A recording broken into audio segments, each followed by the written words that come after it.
welcome to Digital Shift, also known as Corporate Evolution Tales. Join us as we dive into the dynamic world of digital transformation. From illuminating case studies to captivating narratives, we uncover the stories behind companies' journeys toward digital excellence. Whether you are a seasoned corporate leader or an aspiring innovator, our podcast explores the shifts, challenges of modern business evolution. Hello everyone, this is another episode of Digital Shift, aka Corporate Evolution Tales, and today with us is Brandi Harless. Thank you so much for joining today, Brandi, and accepting the invitation to be my guest. Yeah, thanks for asking. Awesome. Well, the first question and most important, I think, is introducing yourself, your experience, and any information that you would like to share with our audience. Yeah, sure. Well, I'm actually the CEO and co-founder of a digital health company called Prevent Scripts. And our mission is to help to level the playing field when it comes to behavior change in healthcare. So we know that changing our healthy lifestyles for the better is how we improve health outcomes.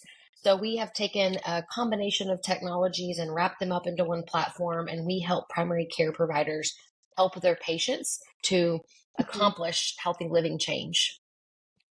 Amazing. Well, this is, I think, a new topic for us generally, the health side of everything. And another question that I'll give is related to what you understand under digital transformation. What is digital transformation for you?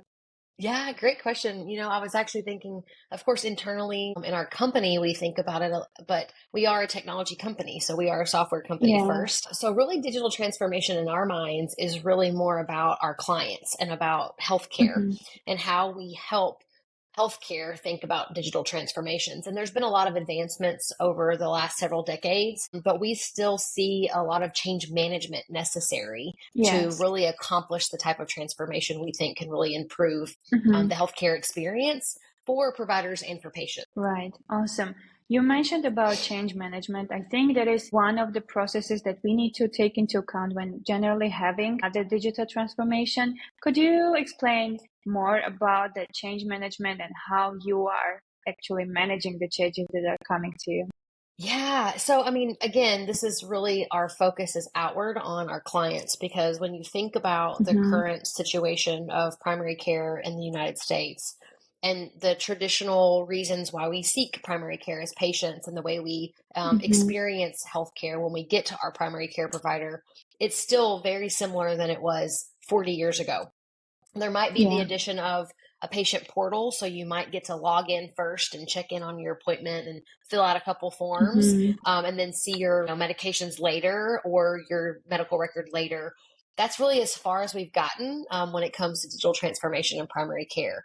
So for us, the change management is really around helping primary care clinical teams really think outside the box of, okay, this is the way I've always been doing it, even with a new electronic health record. What's available to me beyond that? And that is really one of the hardest things that we found is giving them the time and space, because they're very busy professionals, to really think about what's possible beyond what they're already currently doing. Right. Amazing.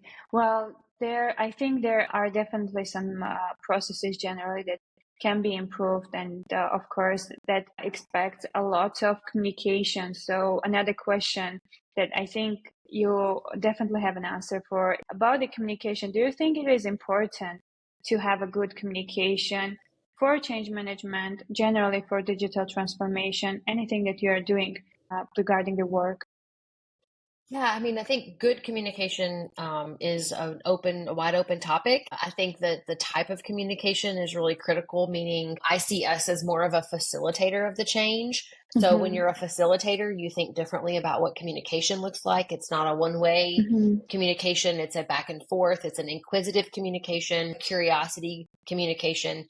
And in change management in particular, you have to really be able to identify and kind of unlock the interest and the barriers that are in front of prospective clients or even the clients we work with.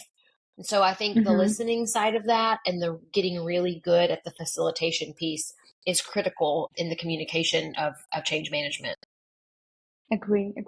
Well, you mentioned about the listening. I think that's the part that we are not usually thinking about when saying about communication, because when we are saying communication, it's okay, yeah, I need to explain myself clearly. I need to make sure that the data is provided, etc. But it's also about the people that are in front of us with whom we are working and how they are listening.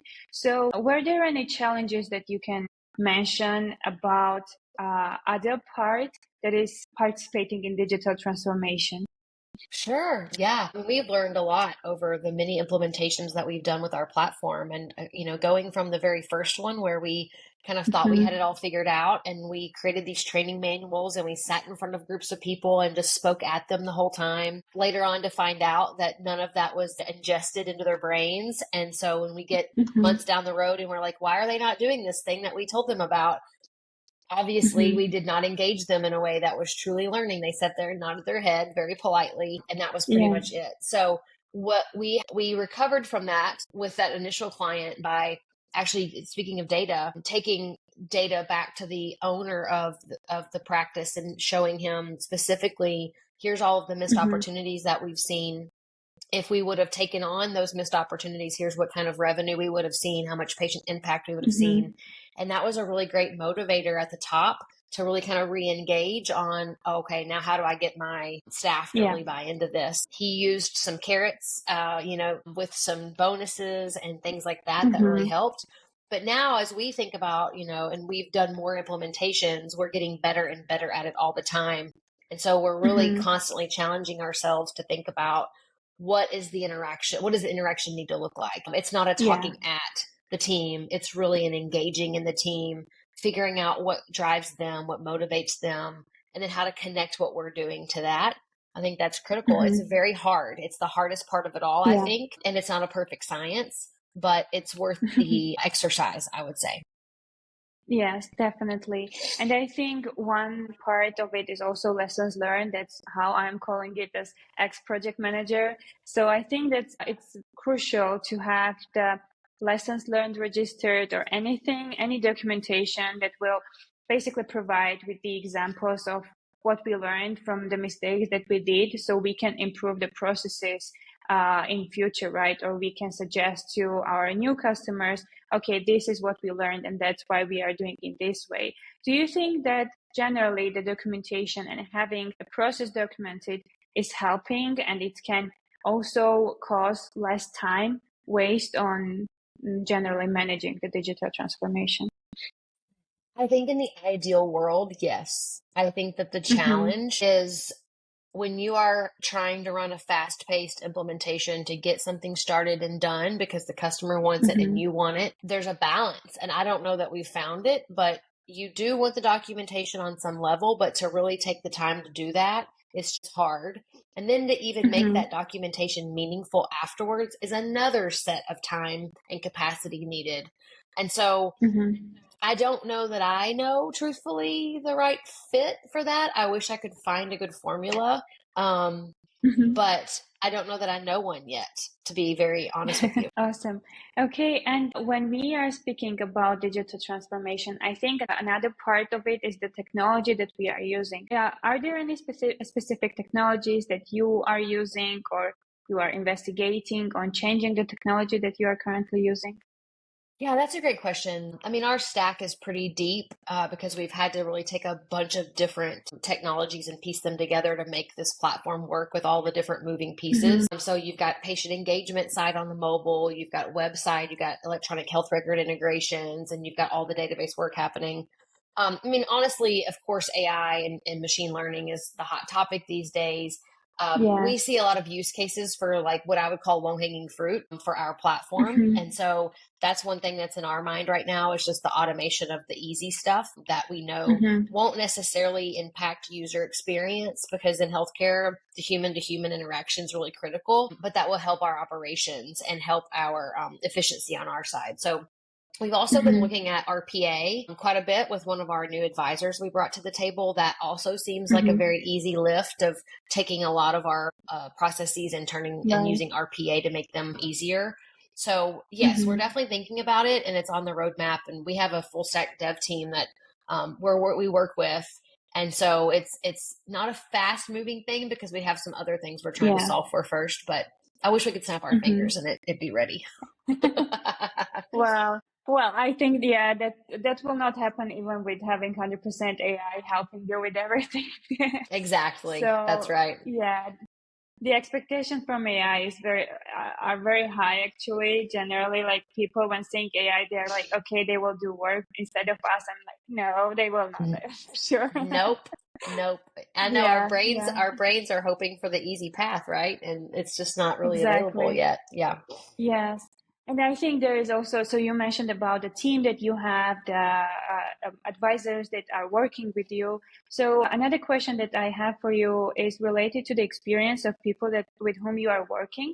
Do you think that generally experienced staff or employees are important in digital transformation and generally like managing the product?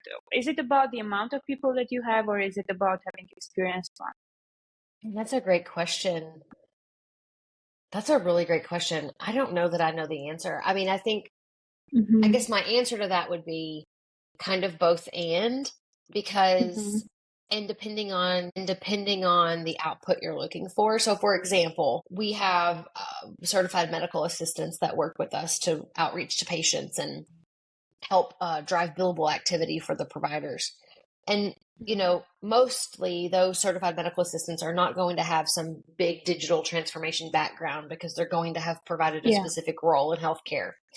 But our CMAs in particular, we find are very insightful in the user Mm-hmm. experience. And so when it comes to thinking about where to transform, we're constantly asking questions about the journey and about the interaction so that we can find those insights and be able to say, oh, Mm-hmm. that's a digital solution or that's not a digital solution. Yeah. And so while they may not have the background, as long as they're open minded and paying attention, Mm-hmm. and we can engage in those Mm-hmm. conversations on a regular basis, then we're gaining insights all the time. But we have to Yeah. be prepared to ask the questions and be thinking about it in that way. So I think that's critical. You do have to have leadership who's thinking about it, but Yes. I'm not quite sure you have to have the depth of the team that Mm-hmm. has all that Mm-hmm. experience. At Mm-hmm. least that's been my Yes, experience so agree. far.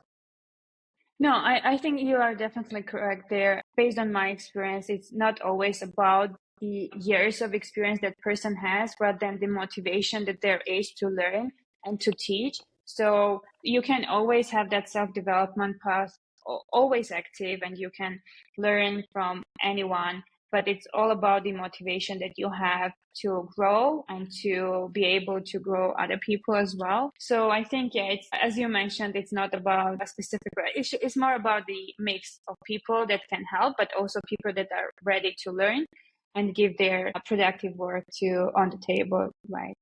Awesome. Yeah. Well, I think there is another good question here about the positive changes that you saw during this time. So, can you bring some examples of positive changes based on your experience and how you're helping other companies with their digital shift?